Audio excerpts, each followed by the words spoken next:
अगर कोई 24 घंटा लगातार बिना रुके रैंक पुश करे तो क्या उसकी रैंक ब्रॉन्ज से ग्रैंड मास्टर हो पाएगी? तो इसको चेक करने के लिए मैं राकेश भाई फन2 भाई एक नई आईडी बना लेते हैं जिसका नाम हम नूबड़ा 1, नूबड़ा 2 और नूबड़ा 3 रखते हैं। तो अब देखते हैं क्या हम 24 घंटा खेल कर ब्रॉन्ज रैंक को ग्रैंड मास्टर में कर पाएंगे। तो 5 तारीख को सुबह के 10:04 पे हम पहला मैच स्टार्ट करते हैं। लेकिन यहीं पे एक प्रॉब्लम आ जाती है, हमारी मैच मेकिंग लगी नहीं रही होती है। हम 2 मिनट वेट करते हैं, 3 मिनट वेट करते हैं, लेकिन मैच मेकिंग लगती ही नहीं है। एंड फिर मेरे दिमाग में एक चुल उठती है कि क्यों ना खच खच किया जाए। जिनको नहीं पता कि खच क्या होता है, वो ये होता है।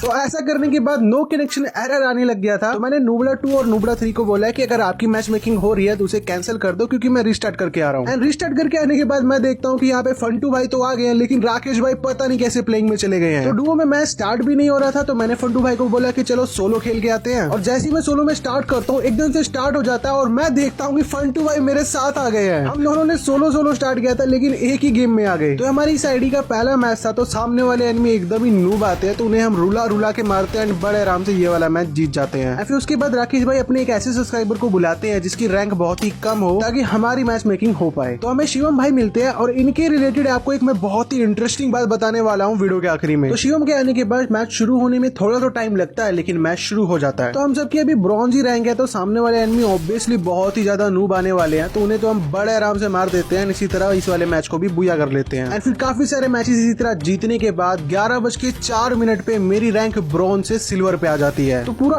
1 घंटा लगा ब्रॉन्ज से सिल्वर आने पे। लेकिन आप सब गैस करो कि अगले मैच के बाद क्या हुआ। चलो मैं ही बता देता हूँ। अगले मैच को जीतते ही हमारा रैंक क्लासिफिकेशन हो जाता है एंड सिल्वर से सीधा गोल्ड पे रैंक चली जाती है। तो मैच के अंदर काफी ज्यादा नूब एनिमीज आ रहे थे, तो मैंने सोचा कि डेजर्ट ओनली गन चैलेंज कर लेता हूँ। तो पहला राउंड तो 1 किल के साथ विक्ट्री हो जाता है। दूसरे राउंड में फिर मैं डेजर्ट ईगल ले लेता हूँ। मैं बोलता तो फन2 भाई और राकेश भाई को भी हूँ, लेकिन वो लेते नहीं है, पता नहीं क्यों। तो राउंड स्टार्ट होने के बाद मैं बेक ऑफ आगे जाता हूँ। यहाँ वुडन बॉक्स में मुझे एक एनिमी दिखता है जिसमें मैं थोड़ा सा डैमेज देता हूँ, लेकिन वो कवर में चला जाता है। तो मैं जल्दी से तासियों का यूज करके पहले इस साइड आता हूँ एंड फिर वन टैप मारने की कोशिश तो करता हूँ, लेकिन बॉडी लग जाता है। एंड फिर एक और एनिमी यहाँ होता है जिसे मैं ड्रैग हेडशॉट मारने की कोशिश तो करता हूँ, लेकिन उसे भी बॉडी लग जाता है। एंड फिर आगे वाला एनिमी भी यहीं पे होता है जिसमें मैं पूरा ट्राई करता हूँ इसे तो हेडशॉट से ही मारूंगा, लेकिन इस बार मेरे टीम में इस एनिमी को मार देते हैं। तो तीसरे राउंड में मैं ज्यादा किल ही नहीं कर पाता एंड चौथा राउंड स्टार्ट होने के बाद मैं जल्दी से आगे जाता हूँ। तो अब आपको मैं दिखाता हूँ कि नूब्स को हेडशॉट कैसे मारते हैं। सामने से एक एनिमी सीधा भागते हुए आ रहा होता है, उसे मैं इजीली वन टैप मार देता हूँ एंड उसे फिनिश कर जाता हूँ कि पीछे एक और एनिमी आ जाता है, उसे भी हेडशॉट लग जाता है। एंड मैं सोचता हूँ कि मैं क्वार्टर किल करूंगा ओनली हेडशॉट मार के, लेकिन मेरे टीममेट ही बाकी एनिमीज को मार देते हैं। तो हम कोई भी मैच बिना हारे लगातार जीती जा रहे थे। इसी की वजह से हमारा फिर से रैंक क्लासिफिकेशन होता है एंड गोल्ड 1 से सीधा हमें गोल्ड 4 पे भेज दिया जाता है। लेकिन अगर आप देखें तो नूबड़ा 2 यानी कि राकेश भाई, इनकी रैंक है प्लेटिनम और हमारी सबकी गोल्ड। तो अब देखते हैं आप सबके अंदर कितना दिमाग है। आप सब मुझे कमेंट करके बताओ कि राकेश भाई की रैंक हम दोनों से ज्यादा कैसे है। इसके बाद हम 1-2 मैच और खेलते हैं एंड 1142 पे मेरी रैंक भी प्लेटिनम 1 हो जाती है। तो ये रैंक हमारी बुलेट ट्रेन से भी तेज बढ़ रही थी। 2 मैच खेलने के बाद वापस रैंक क्लासिफिकेशन होता है और प्लेटिनम 3 रैंक हो जाती है। तो अगर आप देखो तो हम सबका नाम भी नूबड़ा है और हमने कपड़े भी नूबड़े वाले ही पहने हैं, पर हम खेल प्रो प्लेयर्स की तरह थे। तो मैंने उस वक्त सोचा कि अब मैं नूब बनकर खेलूंगा। तो अब मैं स्प्रिंट बटन का बिल्कुल भी यूज नहीं करूंगा, सिर्फ जॉयस्टिक का यूज करके पूरा मैच खेलूंगा। और अभी के टाइम जो एनिमीज आ रहे हैं वो काफी ज्यादा एवरेज है, मतलब बुरा नहीं खेल रहे और ना ही बहुत अच्छा खेल रहे हैं। तो राउंड स्टार्ट होते ही मैं जॉयस्टिक का यूज करना शुरू कर देता हूँ एंड जॉयस्टिक का यूज करके धीरे धीरे करके आगे बढ़ता हूँ। फिर थोड़ी देर बाद मैं यहाँ पहुंच जाता हूँ। तो एक एनिमी नीचे दिखता है, इसे मैं थोड़ा सा डैमेज देता हूँ। उसके बाद एक एनिमी मुझे ऊपर दिखता है, इसे मैं काफी ज्यादा डैमेज देता हूँ, लेकिन मेरा टीममेट उसका सोने एक्टिवेट कर देता है। और नीचे एक एनिमी पास आ जाता है, तो उसे मैं हेडशॉट से काफी ज्यादा डैमेज देता हूँ, लेकिन एक एनिमी छोटा कट्टा लेकिन मेरे पीछे बढ़ जाता है। तो मैं तासियों का यूज करके जल्दी से कवर में आता हूँ, फिर उस एनिमी को भी थोड़ा बहुत डैमेज देके नॉक कर देता हूँ। तो फर्स्ट राउंड इस तरह जीत जाते हैं। और आपको मैं बता दूं कि अच्छा हुआ सुबह हमने 10 बजे से रैंक पुश करना शुरू कर दिया था। तो 2-3 घंटे हो गए थे हमें लगातार रैंक पुश करते वक्त, लेकिन अभी तक हम बिल्कुल भी बोर नहीं हुए थे, क्योंकि हम सब बातचीत करके मस्ती मजाक में खेल रहे थे। लेकिन रात में जो हमारी हालत हो जाती है वो आपको मैं आगे बताता हूँ। तो सेकंड राउंड में जॉयस्टिक का यूज करके एनिमी के पास पहुंचने से पहले ही हम राउंड को जीत जाते हैं। थर्ड राउंड में बहुत ही अच्छी शुरुआत होती है। राउंड स्टार्ट होते हैं, मैं इस साइड आता हूँ, एक एनिमी मुझे ओपन में दिखता है जिसे मैं हेडशॉट मार के नॉक कर देता हूँ। जल्दी से उसे फिनिश करता हूँ, आगे जाता हूँ, लेकिन एक एनिमी मुझे डैमेज देने लग जाता है। तो मैं तासियों का यूज करके जल्दी से कवर में आता हूँ। ये तो अच्छा हुआ कि तासियों जॉयस्टिक पे यूज हो जाता है, नहीं तो बहुत ज्यादा गड़बड़ हो जाती है। थोड़ी देर बाद मैं यहाँ देखता हूँ कि शिवम नॉक फिनिश हो गए हैं तो मैं जॉयस्टिक का यूज करके डबल डोर के ऊपर जा ही रहा होता हूँ कि यहाँ पे नूबड़ा 3 यानी कि फंटू भाई ऊपर जाते हैं, लेकिन वो भी नॉक हो जाते हैं। तो जल्दी से ऊपर जाने के लिए मैं ताजो का यूज करता हूँ, ऊपर आते एनिमी को हेडशॉट मार के खत्म कर देता हूँ। फोर्थ राउंड में मैं AWM ले लेता हूँ, क्योंकि शॉर्ट रेंज में जब तक मैं एनिमी के पास पहुंचता हूँ तब तक मेरे टीममेट से एनिमी को मार देते हैं, इसलिए मैं AWM ले लेता हूँ ताकि लॉन्ग रेंज में एनिमी को मार पाऊँ। राउंड स्टार्ट होने के बाद मैं काफी देर तक यहाँ वहाँ भटकता रहता हूँ जॉयस्टिक का यूज करके, लेकिन कोई भी एनिमी मुझे नहीं टकरता है। फिर थोड़ी देर बाद मुझे यहाँ कंटेनर के पास एक एनिमी दिखता है, जिसे मैं AWM के एक शॉट से ही नॉक कर देता हूँ। लास्ट का एक एनिमी बचा होता है, उस पर मेरे सारे टीममेट्स टूट पड़ते हैं, हम बड़े आराम से ये वाला मैच बुया कर लेते हैं। फिर उसके बाद वक्त ऐसी बीतता रहता है, हम लगातार मैचेस को जीतते जाते हैं, जीतते जाते हैं, जीतते जाते हैं, और इसी बीच हमारी रैंक प्लेटिनम से डायमंड हो जाती है और डायमंड से डायमंड 2। तो अब आप देखो, जब हमारी रैंक ब्रॉन्ज थी तब हमें शिवम भाई मिले थे, उनकी रैंक गोल्ड पे थी, लेकिन अब अगर आप रैंक देखो तो हम सब यहाँ पे डायमंड पे पहुंच चुके हैं और शिवम भाई अभी भी प्लेटिनम पे है। तो ऐसा क्यों हुआ मैं आपको जल्दी से समझा देता हूँ। तो हम तीनों बहुत ज्यादा रश करके खेल रहे थे, जिसकी वजह से कभी राकेश भाई MVP बनते, कभी फंटू भाई MVP बनते, तो कभी मैं बनता। तो इसकी वजह से शिवम भाई को बहुत कम किल्स करने को मिलते थे और वो ना ही MVP बन पाते थे। तो इसकी वजह से इनको प्रोटेक्शन पॉइंट कम मिलता था और इन्हें एक्स्ट्रा स्टार नहीं मिलता था। इसी की वजह से हमारी रैंक शिवम से ज्यादा हो गई। तो 12:48 तक मेरी रैंक डायमंड 3 पहुंच गई थी। और अगर आप हमारी स्ट्रीक देखो तो वो है अभी 23 की, मतलब हमने 25 मैचेस के अंदर ही डायमंड रैंक कर ली थी। तो मुझे लगा क्या पता हमारी इस बार 100 की स्ट्रीक बन जाए, यही सोच के हम और जल्दी मैचेस को जीतना शुरू कर देते हैं। एंड हमारी स्ट्रीक 24, 25, 26, 27 और 28 होती है। एंड फिर एक ऐसा मैच आता है जिसमें 1 सेकंड के लिए सबकी दिल की धड़कनें रुक जाती है। तो ये फंटू भाई का POV है। तो यहाँ पे 2-2 का स्कोर हो गया था। राउंड स्टार्ट होने के बाद फंटू भाई एक ही एनिमी को 2 बार नॉक करते हैं। कुछ देर बाद पता नहीं कैसे राकेश भाई, मैं और शिवम तीनों ही हम नॉक फिनिश हो जाते हैं। तो फिर आखिरी में फंटू भाई यहाँ शिप के ऊपर आ जाते हैं। एक एनिमी को यहाँ से भी वो नॉक कर देते हैं, लेकिन आखिरी में एनिमी उन्हें भी मार देता है। फिर अगला राउंड जीत के हम 3-3 का स्कोर कर देते हैं और ये वाला राउंड हम बस जीतने वाले होते हैं। 2v1 की सिचुएशन हो गई होती है, लेकिन पता नहीं कैसे मैं नॉक हो जाता हूँ और फिर पूरी सिचुएशन ही चेंज हो जाती है और शिवम भाई इतना अच्छा नहीं खेल पा रहे थे, जिसकी वजह से हम ये वाला मैच हार जाते हैं